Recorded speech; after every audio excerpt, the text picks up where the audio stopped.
পৃথিবীর oxygen food and talk, তাই বাংলার ঘরে ঘরে মুখরোচক। ফাইনালটা এভাবেই দেখছি যে একজনের ব্যাটন আরেকজনের হাতে উঠে যাবে, এরকমভাবেই দেখছি। কারণ দুজনেই বার্সেলোনা লা মাসিয়ার প্রোডাক্ট, দুজনেই বার্সেলোনার নাম্বার 10 জার্সি। তবে খুবই অবাক লাগে যে ওই ছবিটা এখন আবার খুব ভাইরাল হচ্ছে, যে ছোট্ট ইয়ামালকে কোলে নিয়ে মেসি। ফাইনালে কি সেরকম হবে আমি জানি না, তবে চাই যেই জিতুক না কেন। আমি তো ব্রাজিলের সাপোর্টার, সো নিউট্রাল থেকেই দেখবো, বাট জানি এটা ভালো খেলা হবে এবং একটা দারুণ বিশ্বকাপ ফাইনাল আমরা দেখতে চলেছি। আমি ব্রাজিলের সাপোর্টার, আমি খুবই ভোকালি ব্রাজিলের সাপোর্টার, কিন্তু ব্রাজিল যেহেতু ছিটকে গেছে এখান থেকে, তো আমি মেসি সাপোর্টারও বটে। তো আমি চাই মেসি আর একবার জিতুক এবং সবাই এই যে তর্ক বিতর্ক কে সেরা, সর্বকালের সেরা, সেই তর্কের একটা অবসান হয়তো এই ওয়ার্ল্ড কাপটা পেলে হবে।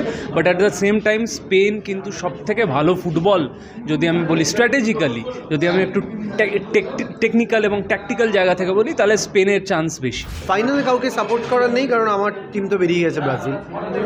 ভালো খেলা দেখবো, এইটা ভালো খেলা দেখতে চাই। মানে আর্জেন্টিনাকে সাপোর্ট করছি না, কারণ ছোটোবেলা থেকে কখনোই করিনি। ছোটোবেলা থেকে 94 থেকে ওয়ার্ল্ড কাপ দেখছি, তাতে সে বছর মারাদোনা চলে গেলেন, মানে বেরিয়ে গেলেন টিম থেকে, ওয়ার্ল্ড কাপ থেকেই। তারপরে একটা টিমকেই ছোটোবেলা থেকে সাপোর্ট করতাম না, সেটা আর্জেন্টিনা, কখনো করিনি।